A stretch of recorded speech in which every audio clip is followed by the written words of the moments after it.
Woodforde's Nelson's Bitter.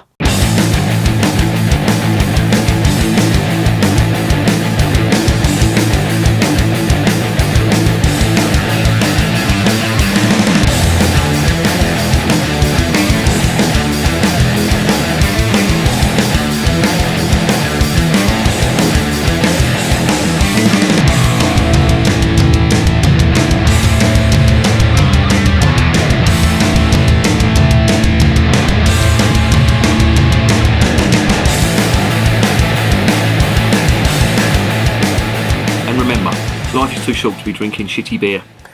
Welcome to another edition of Bands, Bikes and Booze Reviews. This is going to be the last one for tonight.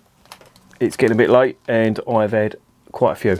But I have got a bottle of this stuff. This is from the Woodforde's Brewery that's based in Norfolk. And they do quite a good range of beers, traditional British brewer. And one of their, well, I think it is their flagship beer, is one called Woodforde's Brewery. Now, you've probably heard of that if you're into your British beers. It's quite a mild, I don't know what you would call that, as a bitter, a golden ale. It's one of theirs that's quite low ABV, very sessionable. And what's unique about it, and it's the first time I've ever seen it done, you'd get, you know, if you're a wine drinker, apart from being a scumbag, you probably would be aware of the boxes of wine with the bag inside that you had the tap on the outside. Well, Woodforde started doing that with their Woodforde's Brewery. And I had a very good mate. What a fucking smashing bloke he was. His name was Phil Mead, if you want to look him up. He was an absolutely amazing piano player. Jazz pianist. He was fucking amazing. Now, jazz isn't my style of music, but I can recognise a good musician when I see one, and he was absolutely amazing. But not only that, he was a fucking beer monster, and he loved his beer, and he used to have a party around his house every summer, and I always got an invite. He lived round the corner from me when I lived in Wood Green, in Tottenham, around that area, and yeah, what a fucking great bloke. He sadly died. He got brain cancer when he was 70 and died a few years ago now. Lovely fella, absolute fountain of knowledge, could converse on any subject, especially beer. He loved his beer, and he used to have this party every summer, and that was the first time I saw boxes of Woodforde's Brewery. I'd never heard of it before, and I remember he bought one box, and I think me and him must have, there was quite a lot of people there, there was a load of musicians and all that, all like jazz ponces and all that. Fuck knows what they made of me, like tattooed fucking beardy midget. But me and him finished off this Woodforde's Brewery, and I do remember it as being quite nice. It wasn't the best I tried, but it was certainly very drinkable. But it introduced me to the Woodforde's Brewery. Now, I've reviewed Woodforde's Brewery on here, and to be honest, it wasn't the same as what I remember it from the box, if you like, from a beer from a box. Who the fuck's heard of that before? But I was browsing Beers of Europe the other day and I saw this stuff. It's Nelson's, or as Woodforde's call it, Nelson's Revenge. It doesn't say Nelson's Revenge on there. I think Nelson's Revenge must be the pump name or the cask name for it. But either way, it does look really good. And this has won over 20 awards. And Woodforde's have, you know, got a fair reputation. They've won quite a few awards for their beers. So, let's stop gassing and let's investigate this beer.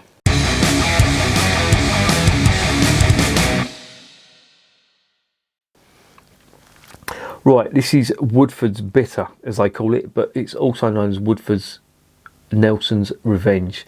And as it says on the back, Nelson's is a delicious classic bitter made with 5 different varieties of hops. I couldn't find what the hops were. There's no brew sheet on the website, which is really annoying because I'm intrigued to see what hops they've put in here. I'd imagine they're 5 different varieties of British hops, but I could be wrong. If anybody knows, please put them in the comments. I was a bit rushed. I couldn't find them. It has a complex citrus and spice aroma, malt notes from roasted Norfolk barley, pays homage to Admiral Nelson and his crew, a true Norfolk hero. Yep, and as you know, Admiral Nelson was, of course, from Norfolk. So yeah, there it is. Let's get it open and let's see what's going on.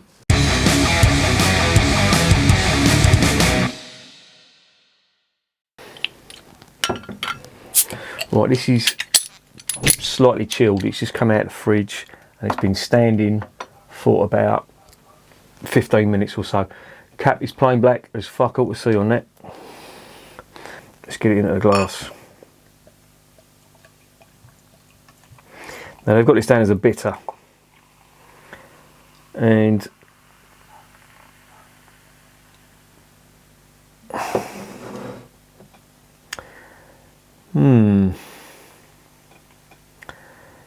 doesn't look to have much body to it, but I could be wrong. I have been proved wrong in the past, believe it or not. A lot of carbonation in that. I don't know if you can see that. There you go. That is a dark amber, almost chestnut colour. Head is dissipating quite quickly. It's a very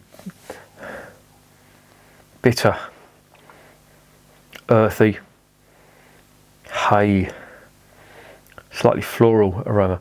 But I'm getting some caramel and a little touch of toffee malt on that. Okay, it's clear, looks like it could be filtered and pasteurised. Carbonation is still going for it. Let's get it down the hatch.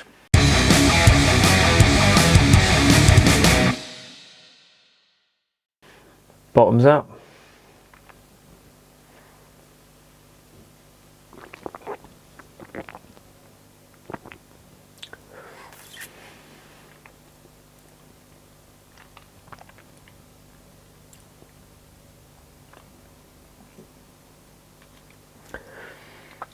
It's pretty reasonable.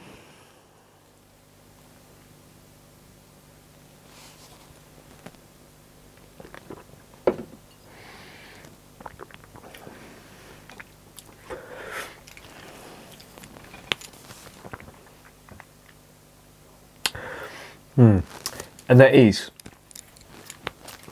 quite hoppy. But when I say hoppy, I mean British hops. And to be honest, it's a typical English bitter. It's got that British hop character to it.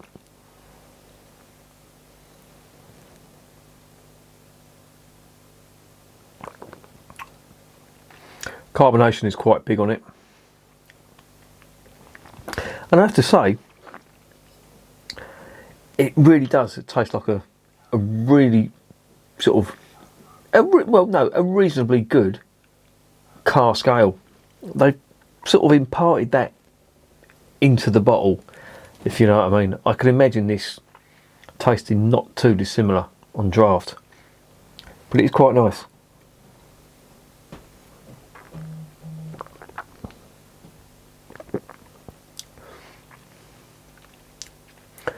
Body is slightly weak, I will say that.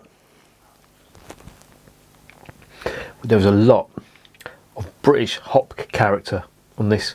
The finish is British hop. In the mouth you're getting caramel malt,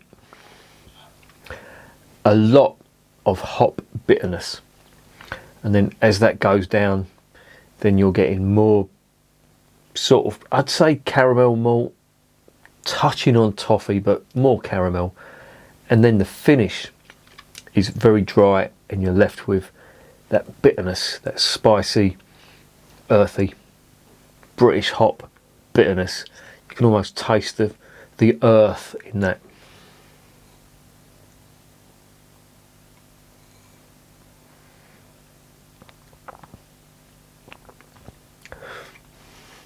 That is quite nice, I have to say. It's not the best bitter I've tried, and the body is slightly disappointing, but aside from that, there is a top level of flavour.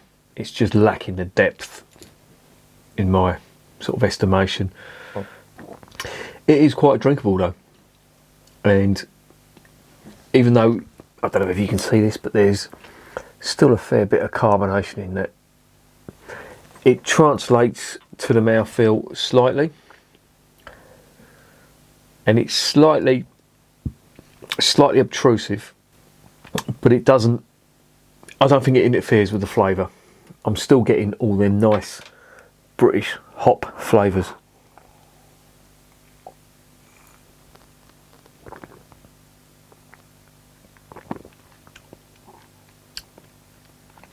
There's a touch of fruit on there now.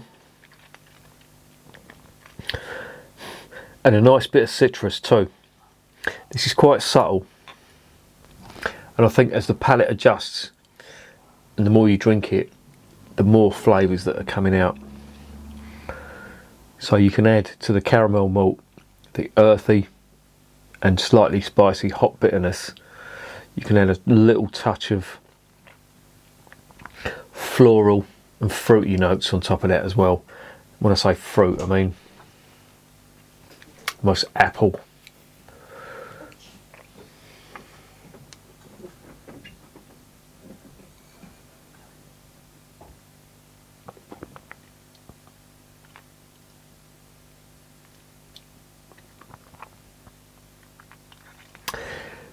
It's funny, as it goes down further, you're getting more of the caramel malt that's coming to the fore a bit more.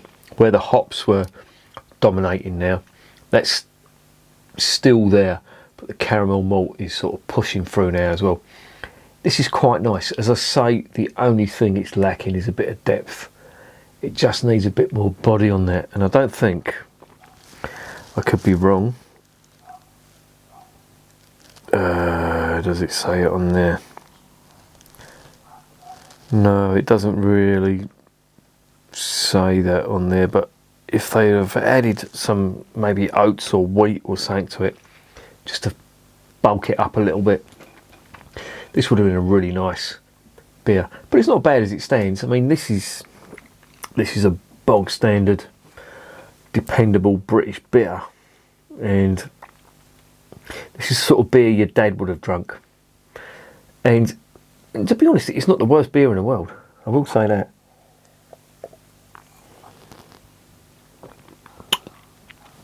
Yeah, I really can't complain about the flavours.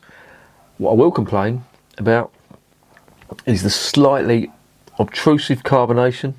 That's calming down a little bit now, but I'm over halfway through now, so you know, I've had to deal with this is a personal thing, so some people it might not bother, but obtrusive carbonation or slightly abrasive carbonation, it annoys me because I think it interferes with the flavours.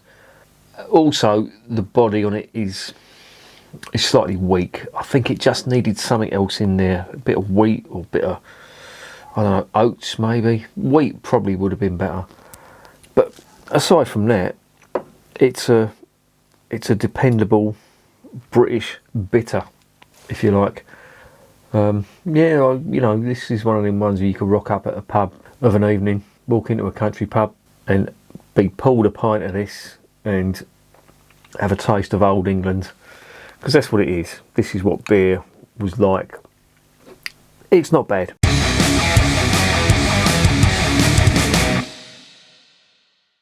So what's the verdict on this? Well, Woodforde's are one of these breweries that they've won a lot of awards.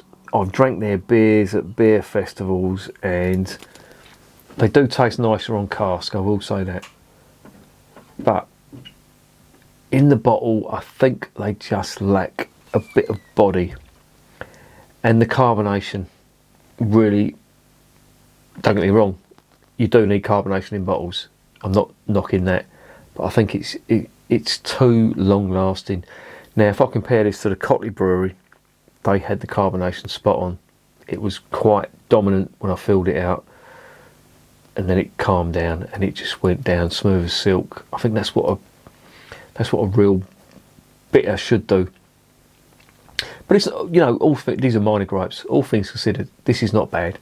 I'm going to give this a 7 out of 10. There's better out there. There is. There's no doubt about it. But if you're out and about in Norfolk and you can get Woodforde's beer on tap in pubs in Norfolk, you won't go far wrong with that if you're a bitter fan. And I probably wouldn't buy this again in bottles, but if I saw it on tap in a pub in Norfolk, I probably would have a pint or two of this, because it is just, it's what we do best. It's bitter, and bitter is synonymous with the United Kingdom, and little breweries like this in Norfolk are upholding that tradition. And to be honest, you know, it's like an old pair of slippers, I say.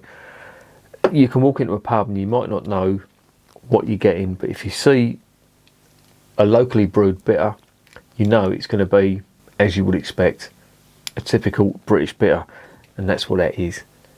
And that's why I like it, because there's no frills, there's no surprises. So yeah, that's going to get a 7 out of 10, and I recommend it if you're out and about in Norfolk. In the bottles, there's better out there. And remember, beer is working class champagne.